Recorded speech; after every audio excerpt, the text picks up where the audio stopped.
البنات الحبة كي مفتوحة لداخل.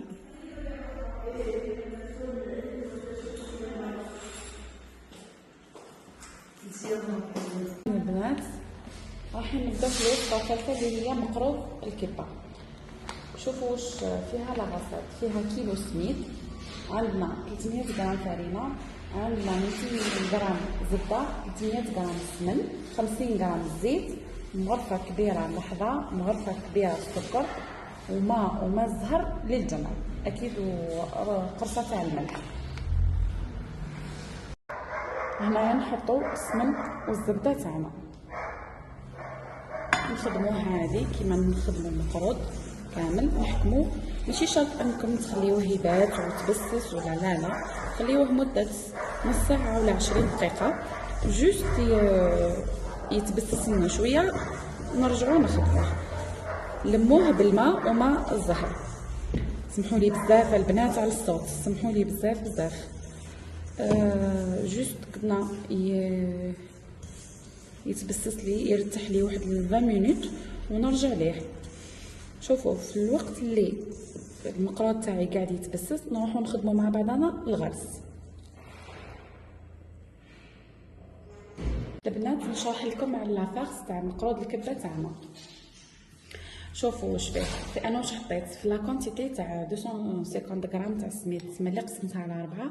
حطيت حوالي 200 غرام تاع الغرس، حطيت راح نحط معاها دجاج لانيه محمصه، راح نحط طيب ونجمه الارض والقرفه، ورايحه نستعمل الجوز مش راح نحطو هنايا في الغرس، لا رايحه بعد ما نداوي الغرس تاعي بالدجاجلانيه والطيب والقرفه ونجمة الارض، ونحط فيها تاني شويه لافاني، شويه زبده، نعجنوها مليح بما الزهر وشويه زيت حتى تولي لنا طريه. جوست تولي لنا طريه نوزنوها 13 غرام. ومن بعد واش نديرو بعد ما نداويوها ونوزنوها البنات، نحكمو نديرو الحبه تاعنا هكا بعد الوزن اكيد، ومن بعد نحكمو نص حبه تاع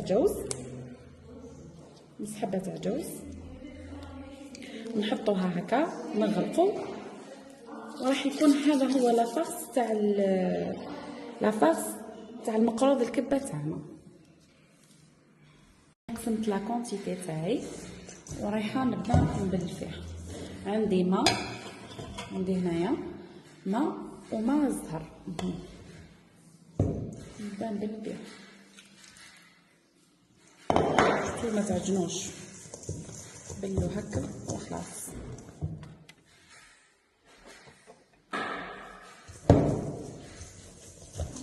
ستار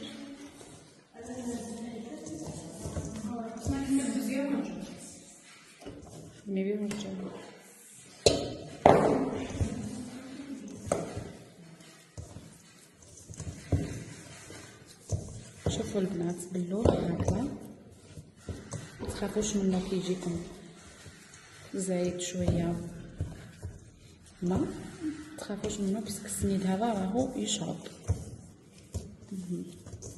انا هاد لا كونتيتي كيما قلت لكم راني قسمتها.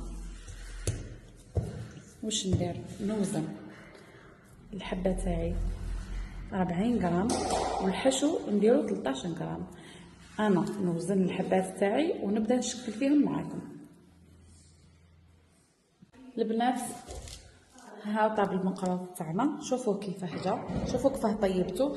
انا كيما قلت لكم طيبته في الفور ادال، سي بور سا ما تفتخليش بزاف. اللي عندها الفول فونتيلي كيما قلت لكم نقصوا درجه الحراره برك باه الفونتيلاتور ما تخدمش مليح، ما تخدمش بزاف. اللي تشقق لها هكا ما تخافش منه، ونورمال راهو ناجح صالح يهبل. شوفوا كيفاه طاب حمر ومليح.